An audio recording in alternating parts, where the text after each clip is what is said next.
Hi guys, welcome to my coffee show Christmas special. My name is Jack and today we are talking about the Moka Pot from Cafe De Kona. First of all, big thank you to Cafe De Kona for sending us this Moka Pot. I will put the links in the description. The chances are that you never heard about this company. They started in 2013 in Shanghai. Once you're on the website, have a look at the electric grinders. Some of them, they look very interesting. Maybe one day I will have a chance to play with them. You can also read the, mantra, the philosophy, flowing water. You know what, let's put some nice music in the background, because this becomes very poetic and deep. Flowing water is the origin of all life and culture. Flowing coffee carries countless life scenes and stories. We shape the texture of the invisible coffee. These scenes, stories and texture are the art of living. And then there is a floating whale in the background. I'm not getting that connection, to be honest here, but I'm not poetically inclined, so maybe that's why. So let's talk about the product. Moka Pot has been around for a while. I have a Bialetti Moka Pot here, and yes, you can find a similar Moka Pot on the website, similarly shaped Moka Pot, but what they sent to me is a traveler Moka Pot. It comes in the box like so. I have to say I like the way the box looks like. Obviously you will get a manual. By the way, if you want to follow the manual, well, you have to be fluent in Chinese, otherwise it might be tricky to do so. And then you get a Moka Pot itself. It comes in two different shapes. Both of them the same capacity of water, 120 mils. Both of them made out of aluminium. One has that wide bottom, and they say that this one is better for darker roast coffee. And they also have one with more narrow bottom, and they say this one is better for lighter roast coffee. The handle is made out of some sort of plastic. You get some spare springs and so on. The interesting thing here is that it comes without the lid. I mean, there is that tiny lid on top here, but otherwise when you brew a coffee you're able to see exactly what's going on in the Moka Pot at each stage of your journey. I have one video about Moka Pot I made long time ago. I used the recipe that James Hoffman recommended. Pretty much half of the viewers were very against that recipe. They say this is not a traditional Italian way,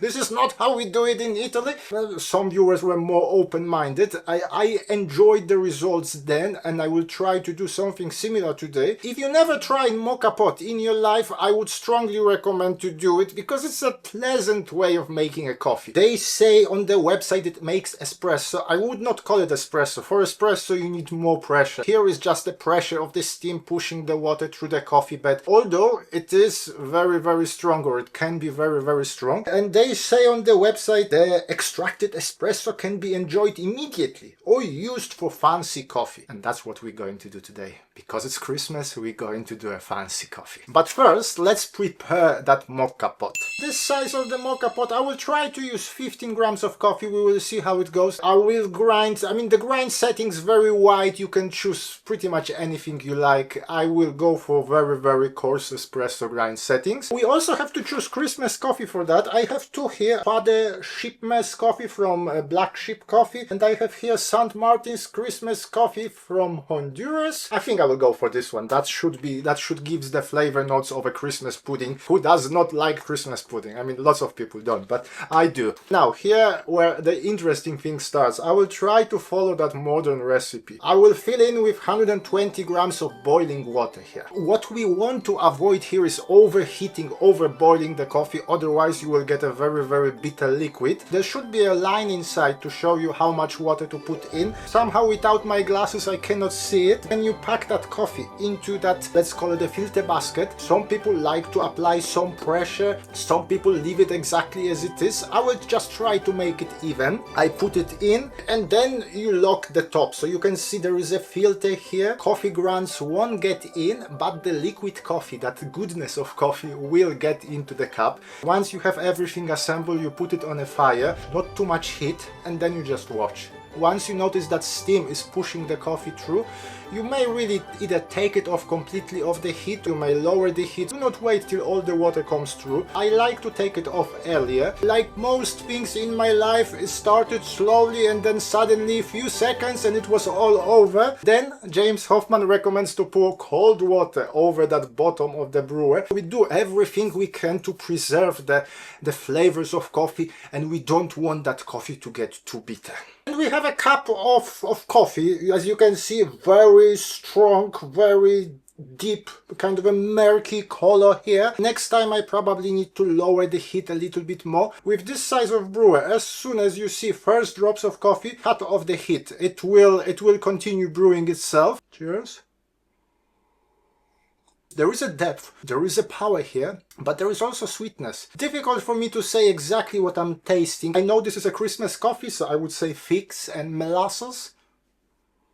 This was literally my first attempt with this brewer, and I managed to get a very decent results. But I promised you a fancy coffee, and fancy coffee you will get. That will be my Christmas gift for you. There are two liquids in life that I cannot live without, and that's coffee and booze. And today I will combine both of them. I will attempt to make an Irish coffee. To make an Irish coffee you need a coffee, so we're going to use the coffee that we just brewed. I will top it up with water, with hot water. Even though I don't normally put sugar in my coffee, with this recipe probably 2 teaspoons would make it great. And obviously we need some Irish whiskey. You can choose the whiskey of your choice really, but if you want to make an Irish coffee you have to use Irish whiskey. Because I'm recording it in the morning and I have to go to work, I will just use half a shot of whiskey. But if it was after Christmas dinner, I probably would put a whole shot of whiskey into it. And we also need whipped cream. I would recommend to start the process with whipping the cream. I will use my handheld magician frother from MHW Free Bomber. I will put the links in the description if you want to buy this frother. I'm using here double cream. You can get whipping cream, it's even better. Don't get that artificial cream, that will just spoil. Whip your own cream, especially if it's for Christmas. And here we have it, guys. It's homemade, it's a bit messy, but it looks very Christmassy, very inviting. I am sure I made lots of mistakes while making it, so let us know in the comments how would you do a proper Irish coffee. Obviously I have cream all over myself now. You cannot smell it, but the whiskey.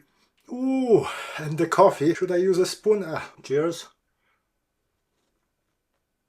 It's great. Enough sweetness just to break that whiskey. There is a coffee, there is a cream. Well, what else would you like during Christmas, guys? Cheers.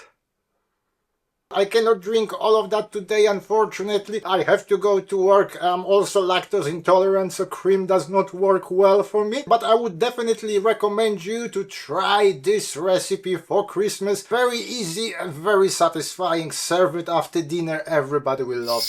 So guys, if you are still here, click like, consider subscribing to the channel. Plenty more things coming. Yes, I know I promised you that I will stop recording videos for YouTube in 2024, but I have a bad news for you. I will keep going at least as long as I have things to review. So what I think about this Moka Pot? Well, the same as with any other Moka Pot. I like the process. I like the way the coffee runs through.